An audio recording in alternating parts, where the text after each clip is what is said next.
आज चौधरी तलाल साहब की गैर मशरूत हमायत का ऐलान किया है। भाई जो हैं ये हमारे साथ मिलके चलते हैं, 40 साल का साथ है, एक दूसरे की खुशी गम में हम शरीक होते हैं। चाहेंगे आज जो वजीर दाखिला ममलकत तलाल चौधरी साहब भी आए थे, बिलाल बदर साहब भी थे, और आपने पूरी बरादरी के साथ इन लोगों की हमायत का ऐलान किया है, तो इस हवाले से क्या मैसेज है? मैं ये गुजारिश करूंगा जी कि हमने आज चौधरी तलाल साहब की गैर मशरूत हमायत का ऐलान किया है और इंशाअल्लाह ताला सारे जड़ा माले में इनकी कैंपेन करेंगे और इंशाअल्लाह फतह से हम कनार होंगे। तो सब पहले तो बहुत शुक्रिया कीमती वक्त का। तो सब आप हमेशा से ये आ रहा है कि जिस पार्टी की आपने हमायत की है वो जीती है, तो इस हवाले से आज बकायदा हमायत का ऐलान भी किया, तो क्या कहेंगे? इंशाअल्लाह ताला जी जीतेंगे। बेसिकली बात ये है कि ये सब दोस्त भाई जो हैं ये हमारे साथ मिलके चलते हैं, 40 साल का साथ है, एक दूसरे की खुशी गम में हम शरीक होते हैं।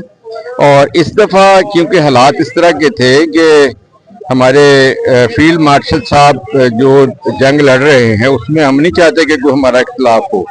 हम फील्ड मार्शल साहब के पीछे मुकम्मल कौम इकट्ठी खड़ी है और उनके हुक्म के मुताबिक अब हम इकट्ठे चल रहे हैं और इंशाअल्लाह ताला इस दफा भी कामयाबी होगी। जो सब हमेशा आपका दौर, हमेशा आपकी जब भी हुकूमत रही है, एक सुनहरी दौर लिखा जाता है, चौधरी जीरुद्दीन था मुशर्रफ दौर है, तो उसमें बहुत सारे डेवलपमेंट के हवाले से रेस्क्यू 11 भाई कड़ियालो जी, तो इसी तरह आप अपने इलाके की बेहतरी के लिए, उसकी फलाह के लिए हमेशा जो है इन एक्शन रहते हैं।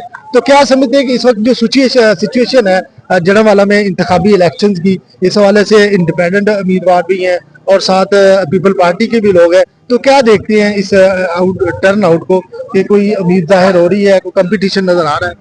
इंशाअल्लाह जी मेरा ख्याल है कि हमारे जो 40 साल से दो ग्रुप थे एक दूसरे के खिलाफ और दोनों का 65 चक और 12 चक से ताल्लुक था, तो दोनों एक दूसरे के खिलाफ लड़ते थे। लेकिन इस दफा फील्ड मार्शल साहब के हुक्म पर हम सब इकट्ठे हैं और मेरा ख्याल है जिस दिन से हम इकट्ठे हुए हैं उसके बाद इलेक्शन में मुकाबला नहीं रहा। इंशाअल्लाह ताला बिलाल बदर बड़ी लीड से